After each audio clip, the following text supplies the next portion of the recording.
Come along, children. Now we're going to have a little music. Yo, what is up, guys? Welcome back to First Cut. My name is Andres, and this is a very special SAG-WGA Strike episode. I'm here with Dani Fernandez. You know her, writer, producer, just basically everywhere that you can look on the internet. She's there. Dani, how are you feeling today? I'm good. I've been on strike since May through the WGA, and then SAG, my other guild, joined us, which was a great boost that I feel we needed. And so it's been up and down. That solidarity, seeing different, people coming out, and just the solidarity has been great. And so that's what I hold on to in moments. We that have been going since May are kind of hitting this like emotional wall that we're starting to talk about a little bit. And I feel like the studios, like, we're banking on that happening. So we're kind of like, they knew that this would happen, but we also have been trained how to survive crisis, how to survive going months without work, from working in this business. So we've survived also them not paying us on time, which is in SAG's contract. SAG literally said, like, could you please pay us on time? And the studio, if anyone can Google and look up the WGA's contract, our negotiating, and same with SAG, you can look up what we asked for, which is very reasonable. And in SAG's, they said, we acknowledge that we don't pay you on time, and we're not going to change that. So I saw that. Anyways, that's all to say, I'm not new to crisis. Yeah. So we are, we're going through it, but we have such great community. And I'm really thankful to everyone that has had me on their podcast, on their show, or anything to be able to educate folks, or even just talk about what it's like to be on the picket lines. Yeah, I kind of want to get into, you touched on it a little bit as far as what exactly is being asked for.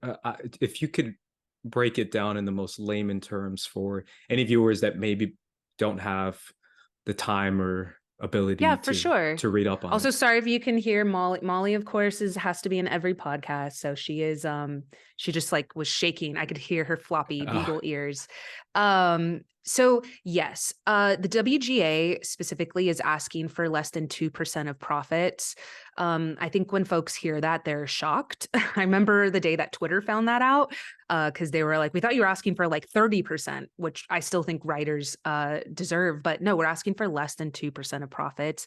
It's essentially what one or two of these executives at these studios make. We've shown the graphs of it. So they've actually lost that in the time that we have been striking. They've lost infinitely more than 2%. So it's costing them that. But I think they're just doing it partly out of spite, because they clearly do. They make billions of, we actually showed in revenue, each of these studios makes billions of dollars. So, and what we're asking for is in the millions for all of us. I want to say that would cover all 11,000 of us in the WGA to be able to make a living. I want to say, because now, like, the cost of living and also just the sustainability of being in this business, it's unsustainable. Alex O'Keefe, who is a writer on The Bear, has been very vocal about this, that he had a negative bank account. Despite the massive success of the show, he does not see any residuals, and he couldn't even afford a tux when he was accepting his award. So, the curtain has been dropped. People can see the truth about Hollywood. But yeah, so we're asking for 2%. We're also asking for protection from AI. I think there's so much misunderstanding of AI. It's also, to me, I feel people think it as this like ethereal thing that's coming up with stuff on its own, and AI has to work off of something. So the example that I've been giving is, like, if they wanted to make like a Martin Scorsese-esque film, they would essentially just take his scripts, which they have access to. They would funnel it into AI and be able to make a Martin Scorsese-esque script, and possibly even directing style. We saw that with some of the folks using AI to recreate Wes Anderson. Now, I think that Martin Scorsese would sue the pants off of them. I think that we're seeing more lawsuits with AI, but essentially it's stolen art that's being used non-consensually, and you have to steal it off of somebody. So that is, those are our main points. And of course, increased residuals. And with SAG, it's very similar. You know, we are fighting also against AI. In our SAG press conference when we went on strike, Duncan Crabtree Ireland, he is on our negotiating committee, our chief. He's been out there fighting, actually also alongside the WGA since we were on strike. But he let us know that because there was a reporter that said, you know, the studio said that what they offered was really reasonable. And Duncan was like, they told us that they wanted to screen an actor a background actor for 1 day of work, like copy them and use them as AI in perpetuity. Yeah. And that we're like, what? Also a background actor makes about maybe 200 a day. So essentially they wanted to be able to scan is the word I was looking for, scan a background actor and use them in like Marvel movies, DC movies, the next Gladiator, whatever. You would be background, you would get paid for 1 day of work. Now, what folks don't realize is we are a working class union.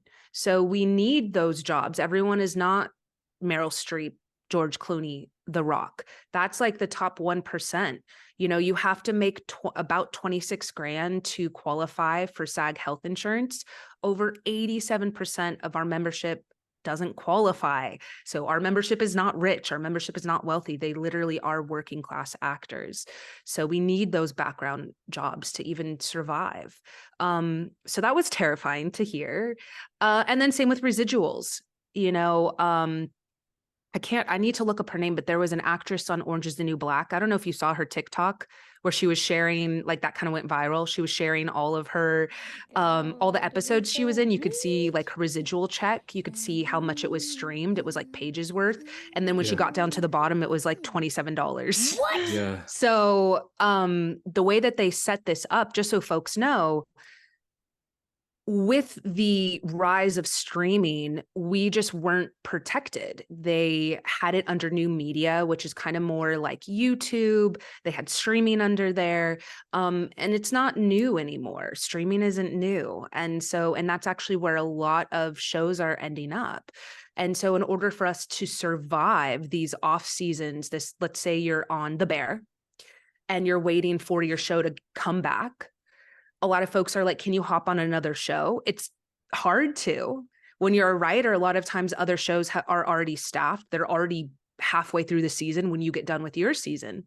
So residuals are a good way for you to survive until your show comes back. And you know, so that if it comes back at all, we're in a really volatile time where I'm sure you've noticed, being like a TV lover, being, you know, a consumer, that a lot of these shows that we devote our time and life to, they'll do an entire season and then it just doesn't come back.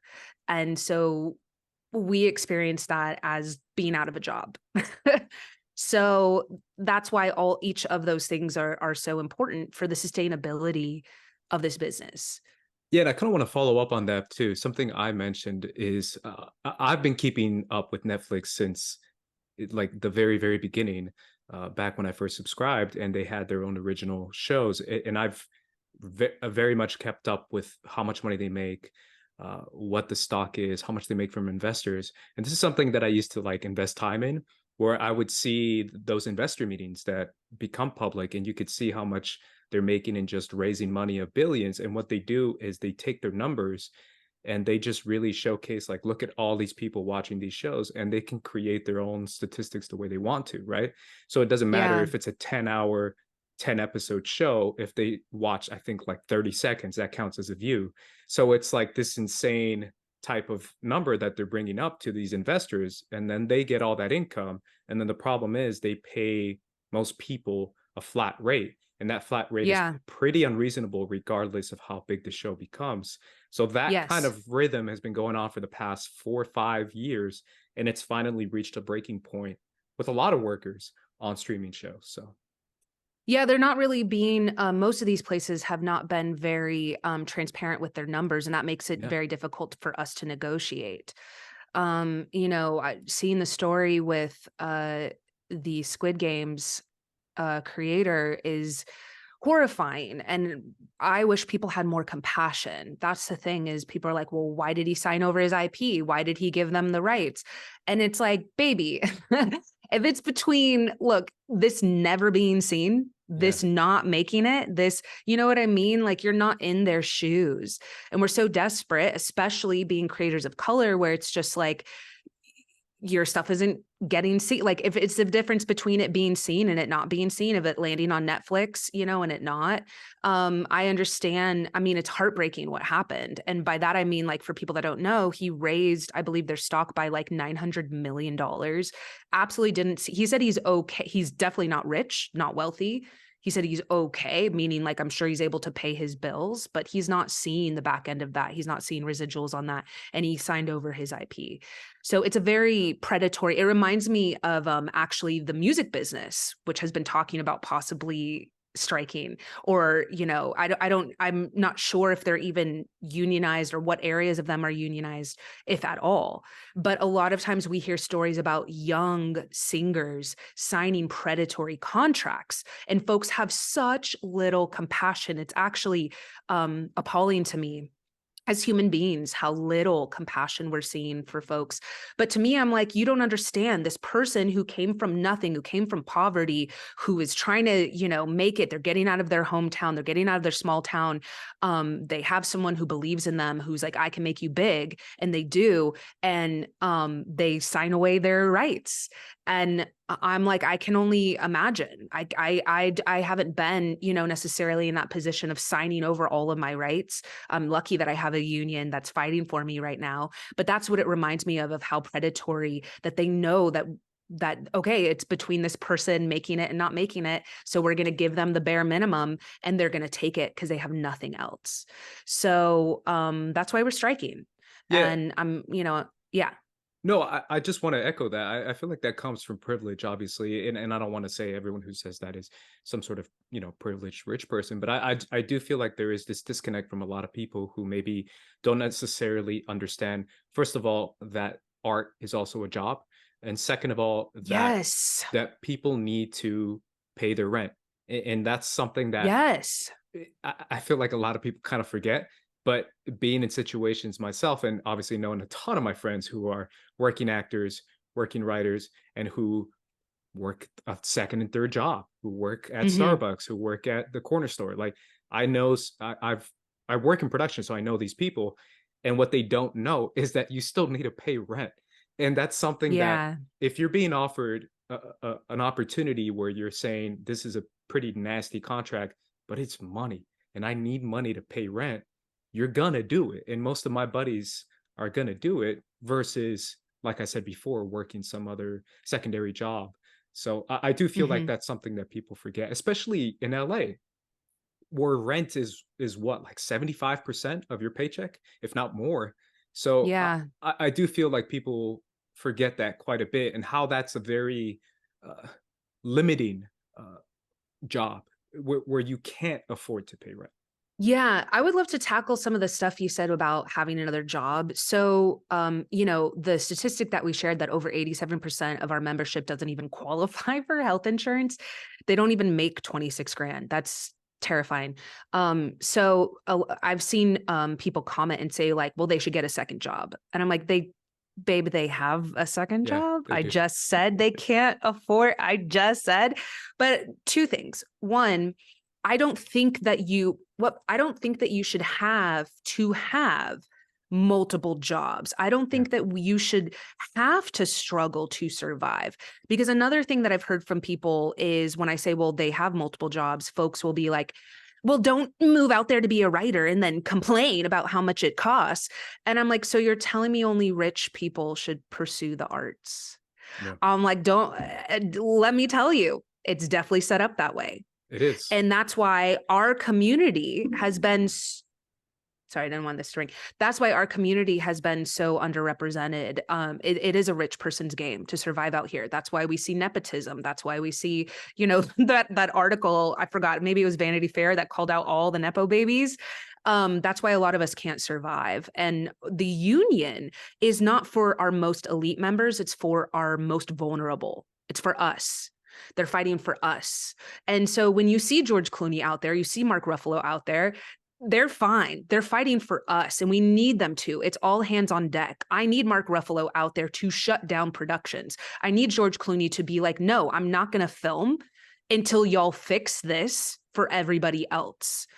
So we also need their names to add to the press, to educate folks. Plus, I want them out there picketing with us in the sun. Like, I'm sorry, but it shouldn't just be us picketing in the sun. So folks have been really weird about like A-list people. And again, I'm trying to tell you 90%, actually, I would say 99% of our membership isn't. You're talking about the 1%. But it should not be a rich person's pursuit. That's insane. Yeah. That's why art is so skewed anyways.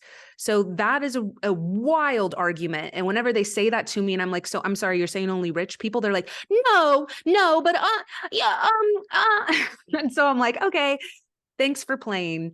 Well, that's the way that's the way it's set up, right? That's the way the Los Angeles economy is set up, where you do meet, and obviously I'm sure you've met, but I've met a ton of people who are like from out of town, right? Specifically people out of town.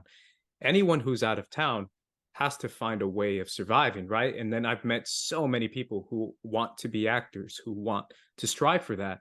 And I talk to them and I say, wow, this is a really nice place. What do you do again? And it's like, oh, my parents pay for this. And it's like, not everyone can do that. Not everyone can just say. And then the way that happens is they're paying, $2,500 for rent. And then they're able to afford that on a monthly basis. The prices go up.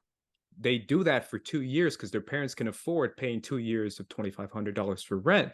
And the problem is that pushes everyone else out of having an ability to even afford that kind of rent because they're working a minimum wage job on top of what they're already pursuing. So it's a very much rigged system that's already favoring the rich who are able to afford to have other people pay rent for them.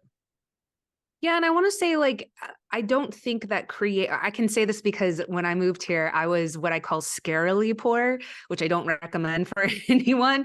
I mean, it's like, how am I going to eat kind of poor?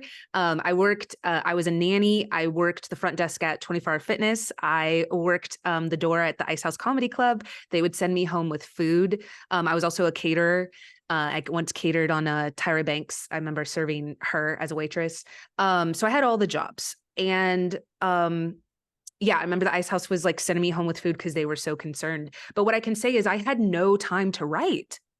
I remember I was devastated. And even then I like could not afford, with all of those jobs, still could not afford my bills. And I want to say that this is not just happening here. I know a lot of folks will say like, well, that's because you live in LA. The other areas, Texas, for one, I'm from Texas. So I went to school in Austin. Austin is being bought up. That's also a lot of like film is happening, but rich people are moving to Austin and driving the price. I know everyone in Austin can attest to this. And that's just honestly happening all over America, to be honest. So even other places, New Orleans is another place we film. Atlanta is another place that has a big booming film economy. Honestly, most of the stuff is filmed there. So what was I saying? So yeah, anyways, I remember I didn't have time to write. I didn't have a bandwidth to write. And so that's also something when you're working 5 jobs, you're not even able to contribute in our industry. So I would like it. That's such a wild being a pro billionaire is such a crazy, like the people that come at me who are siding with the billionaires is insane. But this is my hot take. I don't think that you should have to have multiple jobs to survive. I would also not just want us to, I'm tired of us struggling to survive. I would like our community to thrive. And we make up a huge, speaking of me being Chicana, like we make up such a huge portion of LA. People saying like move out of LA.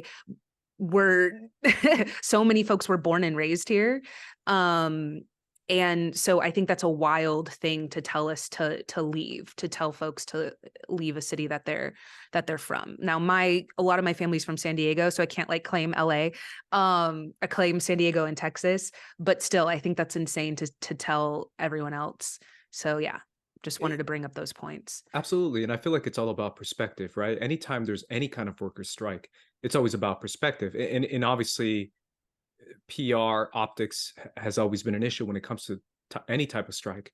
But I feel like Yeah. when you put it in perspective, as far as I said in a previous podcast I had, claiming poverty, billionaires claiming poverty while they give themselves bonuses, and then Right. the workers asking for some sort of ability to be able to pay rent. That's when you put it into a proper perspective where people can understand that this isn't necessarily, I should feel like I want to give this people more money. It's more about, I should feel like this person shouldn't have all the money, which is what Yes. the way it is now. So I want to get quickly to the future of movies, because I love talking about this stuff. And I feel like this is something I bring up all the time.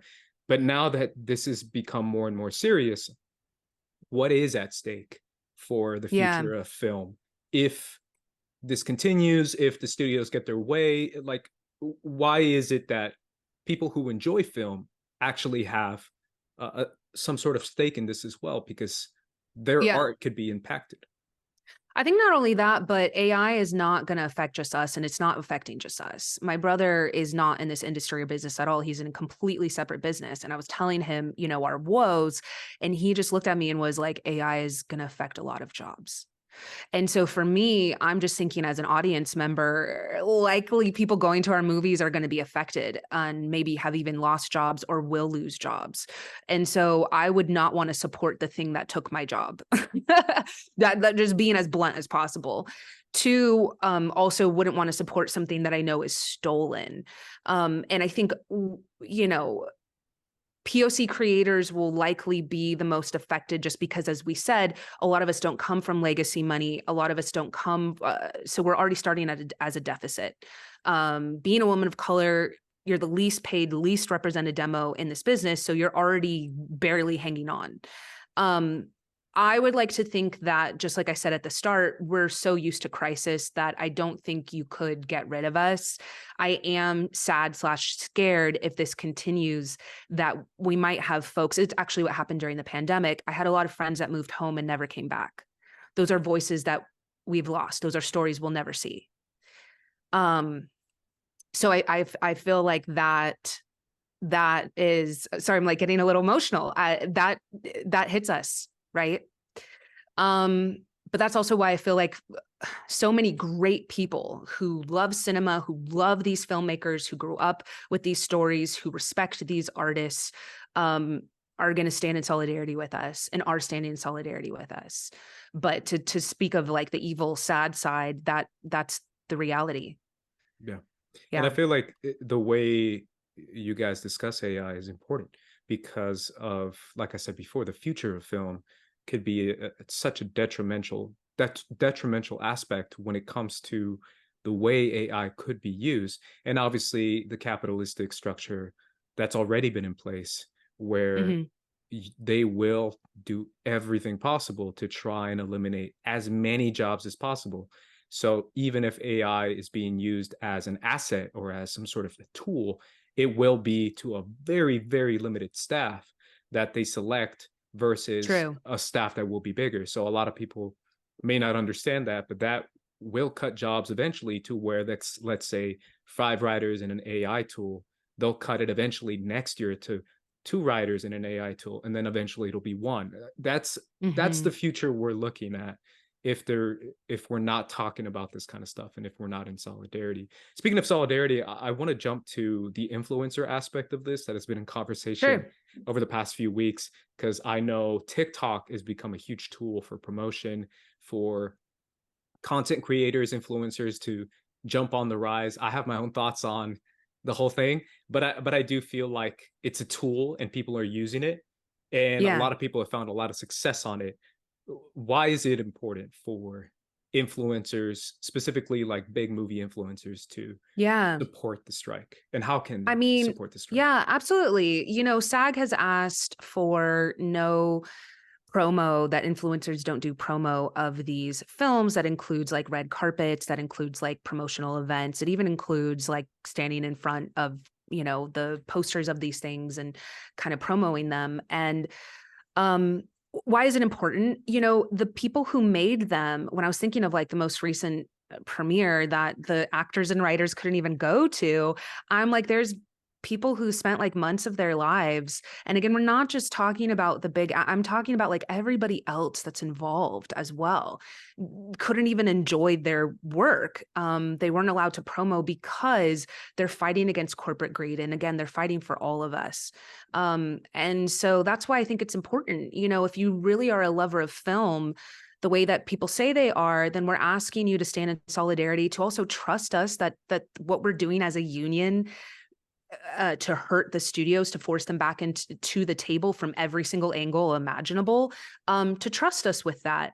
And so I would hope that they would have love and respect for the creators, the writers, the actors enough to stand in solidarity with us. I do know some people attended some things that got like caught up, and I did see one influencer who was like, I had no idea, like, I'm not from this country, I'm so sorry. She immediately apologized. And to me, being in these guilds, that's all that we needed. I didn't need people, you know, doubling down on her. I think people still didn't accept her apology. And I thought that that was really cruel. I think if you said, whoops, my bad, union strong, like I didn't know, you know, now people know. I'm going to say that. So if you're like, well, that's not fair because everyone can use that. No. Now people know. But I think at the time, you know, having some compassion again, I don't need this inner fighting. That's what the studios want us to do. They want WGA and SAG to fight. They want IATSE and WGA to fight. They want us teamster. They want us all against each other, and we're just not going to do it. So if somebody was like, I'm so sorry, I'm in solidarity, I'm here for you, I'm not going to promo anymore, I'm not going to do ish, then hey, they're on our team. And so I'm willing to take that. I think what you're doing is great. You know, I've had so many friends of ours reach out so that I can come on and talk about the strike. There's also other things to promote. You know, I was at Comic-Con and I wrote a comic last year, and I'm getting to dive back in with that character again. And so I'm really excited. To me, that's like, you know, what Comic-Con came from was comics. I used to go there and get manga when I was like 11. Again, my family is from San Diego. So I used to go there and I would like go to the Funimation table to hear the voice actors and stuff. And I don't know, there's other areas to support right now that I feel like folks, if they're, you know, trying to figure out what videos and things to make, that they could also do that. Do you feel like there's a distinction between certain variations of what perceived, you know, online journalists, influencers? Why are you trying to get me in trouble? Why are you? Do I think so? I feel like this Look, is like the biggest topic. Yes. Okay. So I did. Okay. I'm going to talk on this, and we're going to have grace and compassion because I'm trying to address this as well as I can. I think some of my friends are journalists, some of my friends are film critics, and some of my friends are film influencers. And I would say on the far end, they act more as promo. I think I even said something that some of these people are more like megaphones of promo. And listen, I get it. You're not going to hear me saying bad stuff about, so I mean, now I am calling out the studios, but I'm very biased towards certain places because I worked for them, because they put me in stuff. So I'm not a journalist. I'm not an unbiased reporter. And so I would say that about a lot of other folks as well. There are some folks who I think do a lot of promo merch, like they're not really in that same spot. However, I don't pay attention enough to know. Okay. So I'm, you know, you would know better than me. And I think, you know, I talk a little bit to Roca about this. I talked to our friend Mark Ellis about this. I said, not that he cares, I'm sure he won't care, but I was like, Mark, you are not a journalist. And he was like, what? And he was like, he is not. And so we were joking about it.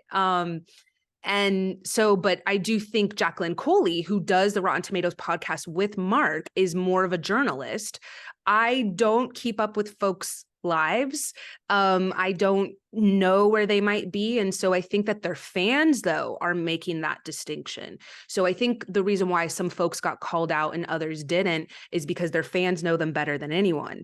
And so they're like, no, you're still doing promo and you're now trying to claim journalism or whatever. And you're not. And so what I would say to those folks is like, please just stand in solidarity with us. We need you when this is over. We're going to have you back out. We love you talking about our films and our shows and our stuff, and we need you. And what we really need is for y'all to stand in solidarity with not giving them promo, because that's exactly who they immediately went to when the actors couldn't promote anymore. And the reason why SAG, I want to say the reason why SAG put that down is because when you look at Pedro Pascal or Zendaya, who has like 176 million followers, even if they can't do red carpet stuff, one social media post gets millions of eyes, right? Yeah. And so that's kind of what we're saying with other folks that are still promoting their stuff is like, hey, but you have such a huge following. It would be so helpful for us if you could stand in solidarity.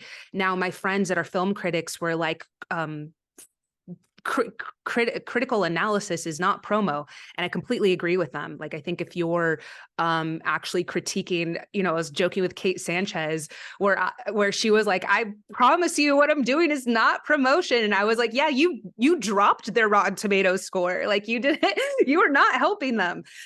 So we were joking about that, is basically like how it's all got put in together. And I think some people that do film reviews, they might have changed because of their own politics, because of their own stuff. Some people kept doing them, some people didn't. Please don't write me about it. I know I've had people writing me. I'm not in that world, and I'm not in that world.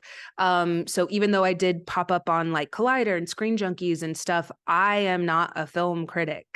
So I'm like what I'm saying a lot.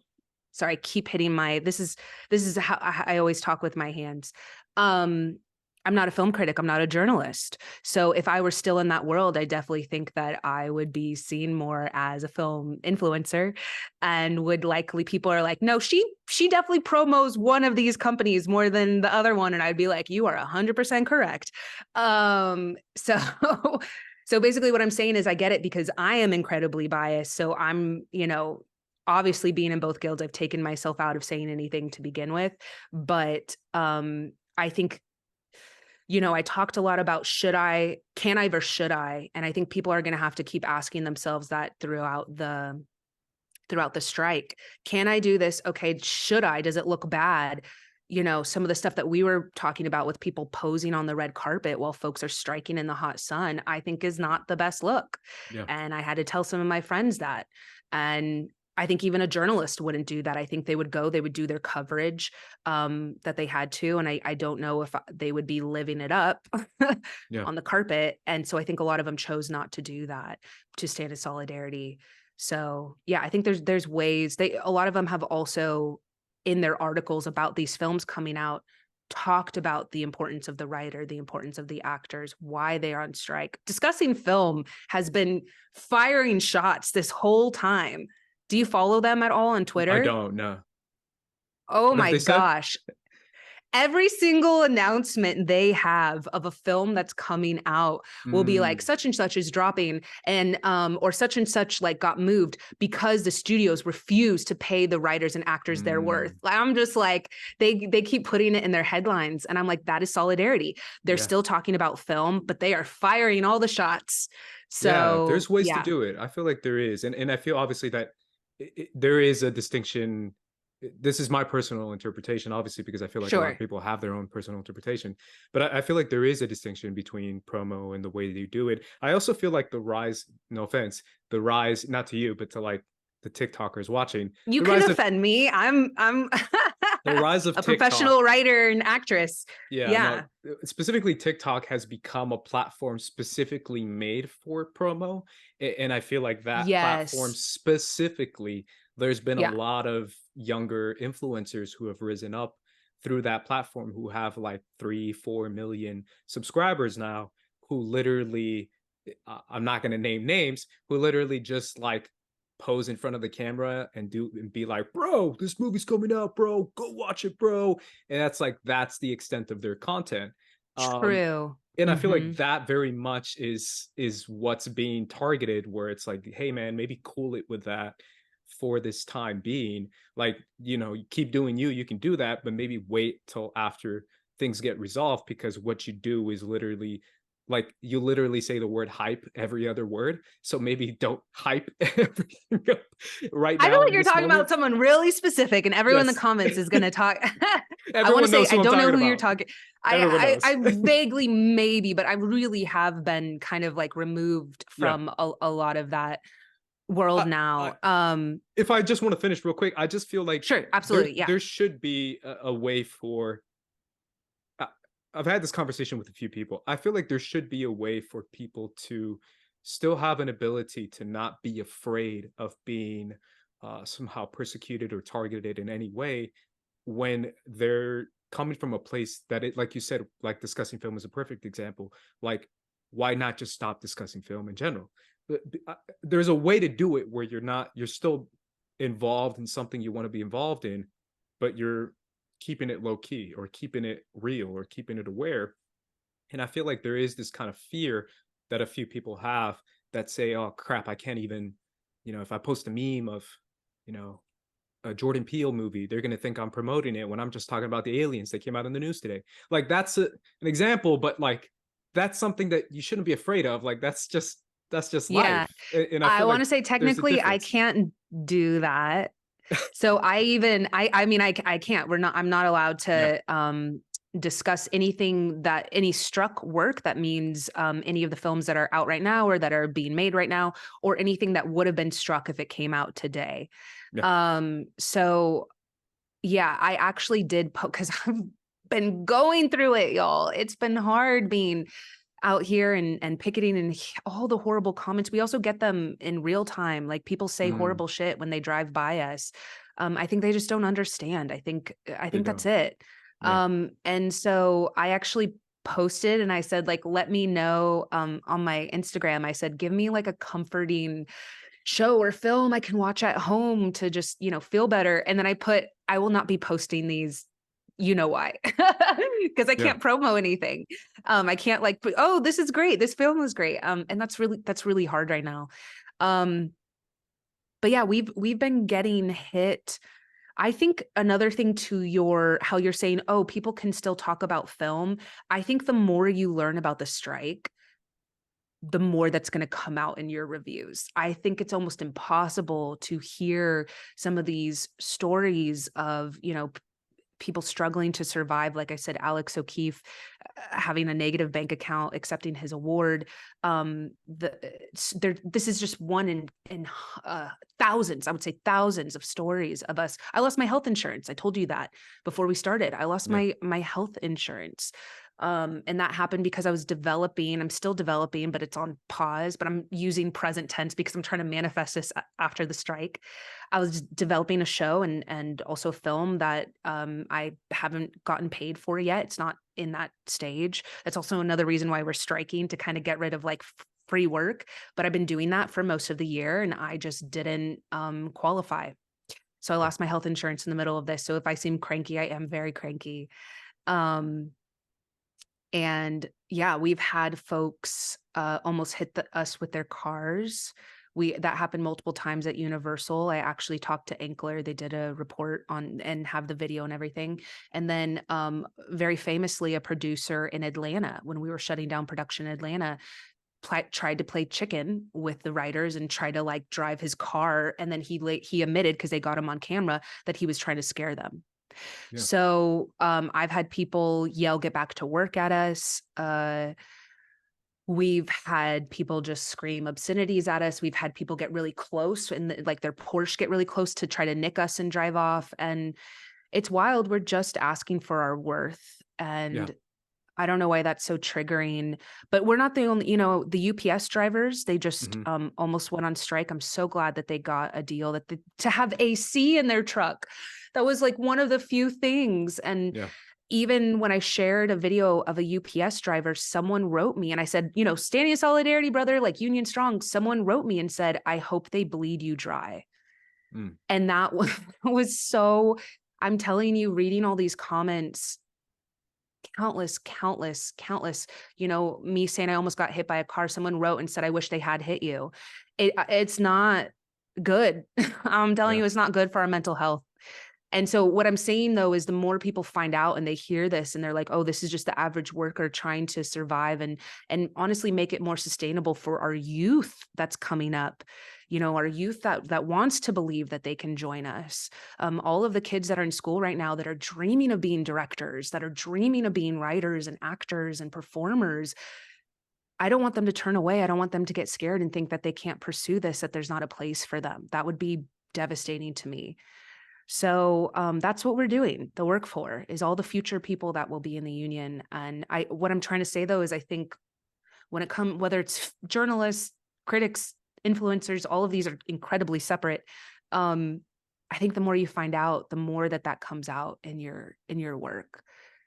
That the people that are making the stuff that you love are just barely hanging in. So obviously that's the first and foremost thing you should worry about, and I feel like that's absolutely should be the case. I also feel like there is this is just happening worldwide when it comes to the class structure that is finally started to topple over, at least when it comes to people's perception of it, but also the way it's been rigged for so many years, and it's getting rigged to the point now where, at the rate we're going, there's going to be so many more people out of a job in different areas and so many more people unable to pay rent. And I feel like there is this kind of weird billionaire obsession that's still there, specifically when it comes to leaning right, where they think that supporting the billionaire somehow is going to help them in the future for some weird reason. I feel like that it's difficult to not talk about the strike, any strike, and talk about that, right? But I do feel like that should be something that we should be able to communicate in a much better way, where people are aware that what we're fighting up against is not necessarily an ability to be famous. It's just basic ability to afford rent. That's it. Yeah. And if that's the first thing, people will realize that that's the correct thing to do regardless. And obviously there's a perception angle that I'm sure you guys are struggling with, which I'm sure it's difficult, but hopefully people can realize that, and the sooner the better. I actually want to finish up with this, Dani. Your point just now, I really want to tackle that, because I know there is this kind of idea of, all right, this gets resolved, there is an ability for other people to come in from different backgrounds, from different areas, from out of town, from poorer areas, to come into this business. And there's also a perception, and this is just a counter to that, where people might say, actually, after this whole thing gets resolved, the billionaires are going to be a little bit saltier, and they're going to want to say, fine, if you're going to get paid more, there's going to be less of you. There's only going to be just you guys. Do you feel like that's not the case, and there will be an open door and an avenue for people to come in? Well, of course, because I mean, like, I would say I'm not at a beginner level anymore. And so now that I've written on 3 different 1-hour dramas, I am at a different level where, say, if you came in as a staff writer, basically what I'm saying is they're the best suited, because that's the lowest level. They're going to want more people at entry level that they don't have to pay as much. Now, hopefully what we've worked for, even at an entry level, you're still able to afford your rent and healthcare and everything. But no, I actually think, being a veteran writer, it's a little bit harder, because they only have so much room for those, writers. But also, they've been thinking that forever. I mean, they want to have the least amount of us already, and I just don't think that's going to happen. What we really need to happen, though, is for those of us in the business. That's why I'm a mentor. I have several mentees. I have 2 through La Lista. That's our Latina WGA group. I also have one through the Read Latinx initiative, Miguel Mello, who I love and adore. Follow him. He's a great director and writer. And he's one of my mentees. And so that's what we need. We need folks like, as we go up the ladder, reaching back, pulling us up. I'm so adamant in teaching folks how to break in, although I don't think there's any one trajectory.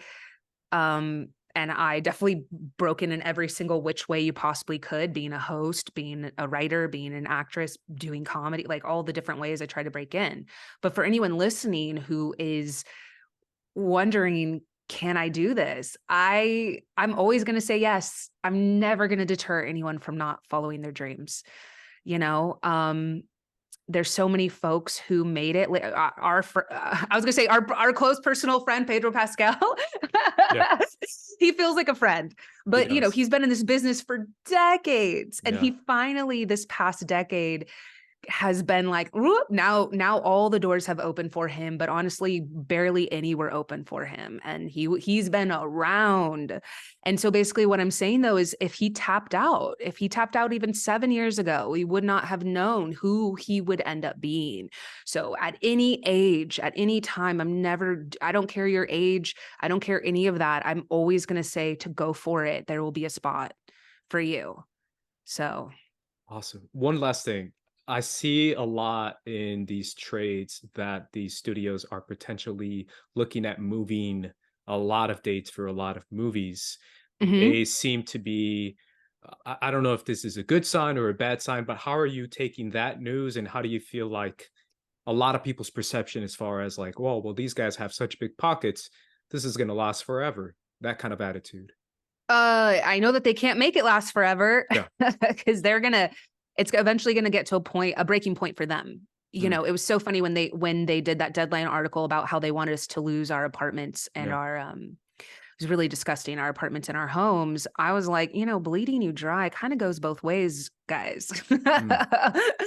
So I'm kind of watching you lose money. They definitely were when we were shutting down productions. It was like every day that a production was shut down, they were losing a ton of money.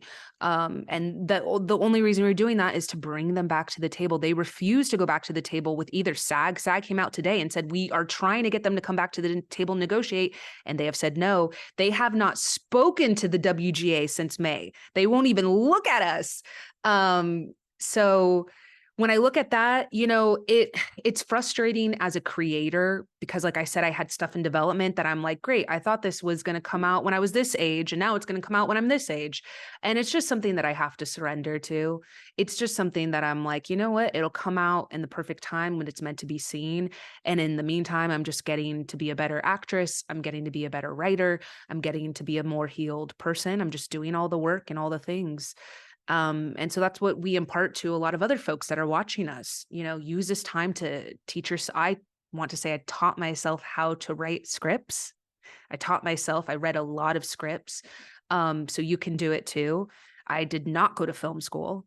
And so use this time to teach yourself and write a script, get in there, and join us when the strike is over, for sure.